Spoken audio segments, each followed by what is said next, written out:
'పని' అనే టైటిల్‌తో ఉన్న మలయాళం సినిమా ఒకటి సోనీ లైవ్‌లో తెలుగులో స్ట్రీమ్ అవుతుంది. ఈ సినిమా ఎలా ఉందో ఈ వీడియోలో తెలుసుకుందాం. ఈ లోపల వీడియోని లైక్ చేసి ఛానెల్‌ని సబ్స్క్రైబ్ చేసుకోకుండా చూస్తున్నట్టయితే సబ్స్క్రైబ్ కూడా చేసుకోండి. ఈ సినిమా అంతా చూసిన తర్వాత నాకైతే నచ్చలేదు. ఈ సినిమాలో పెద్దగా స్టోరీ అయితే లేదు. చిన్నపాటి రివెంజ్ లైన్‌ని తీసుకున్నారు. ఇంక సినిమాలో చెప్పే మెయిన్ పాయింట్ ఇది అని మనకు తెలియాలంటే సినిమా ఇంటర్వల్ వరకు రావాలి. అప్పటి వరకు సినిమాలో క్యారెక్టర్‌లకు సంబంధించిన సీన్స్ వస్తూ ఉంటాయి. సినిమాలో ఉన్న హీరో ఫ్రెండ్స్ గ్యాంగ్‌తోనూ, వైఫ్‌తోనూ చిల్ అవుతూ ఉంటాడు.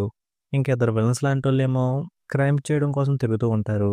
ఇలా వచ్చే సీన్స్ అయితే అస్సలు ఇంట్రెస్టింగ్‌గా అనిపించవు. సినిమాని ఎటు తీసుకెళ్తున్నారు అనే ఫీలింగ్ వస్తది.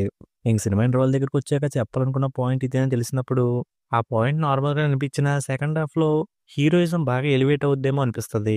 దానికి తగ్గట్టుగానే సినిమా సెకండ్ హాఫ్‌లో కొన్ని సీన్స్‌ని ఏదో జరగబోతుంది అన్నట్టుగా కొంచెం ఇంట్రెస్టింగ్‌గానే చూపించారు. కానీ ఆ సీన్ అయ్యే టైంకి మనం అనుకున్నంతగా ఏం జరగదు. సినిమాలో హీరో చాలా పవర్‌ఫుల్. ఆ విలన్స్ లాంటోళ్ళేమో చాలా వీక్‌గా ఉంటారు కొత్తవాళ్ళు. వాళ్ళని పట్టుకోవడం హీరోకి చాలా ఈజీనేమో అనిపిస్తది. కానీ వాళ్ళు హీరోకి దొరక్కపోగా హీరో గ్యాంగ్‌లో ఉన్నవాళ్ళే వాళ్ళకి దొరుకుతా ఉంటారు. అలాంటి సీన్ చూడడానికైతే కన్విన్సింగ్‌గా అనిపించలేదు. ఇక సినిమాలో పవర్‌ఫుల్‌గా ఉండే హీరో వీక్‌గా ఉండే విలన్స్‌ని పట్టుకోకపోగా వాళ్ళ ఫ్రెండ్స్‌ని సగం మందిని కోల్పోతాడు. ఇంక తర్వాత గెలిచినా అది సాటిస్ఫై చేసే ఎండింగ్‌లో అయితే అనిపించదు. దానికన్నా హీరో జరిగిందేదో జరిగిపోయిందని చెప్పి సైలెంట్‌గానే ఉంటే బాగుండేది కదా! అని కూడా అనిపించింది నాకైతే. ఇంక సినిమాలో సాంగ్స్ అంత బాగా అనిపించలేదు కానీ బ్యాక్‌గ్రౌండ్ స్కోర్ అయితే పర్వాలేదనిపించింది.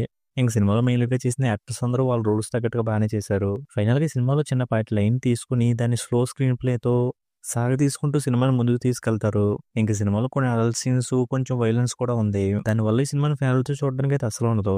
ఇక ఈ సినిమాకి నేనిస్తున్న రేటింగ్ అయితే 2/5. ఇక వీడియోని క్లోజ్ చేసే ముందు వీడియోని లైక్ చేసి ఛానెల్‌ని సబ్స్క్రైబ్ చేసుకోకపోతే సబ్స్క్రైబ్ కూడా చేసుకోండి.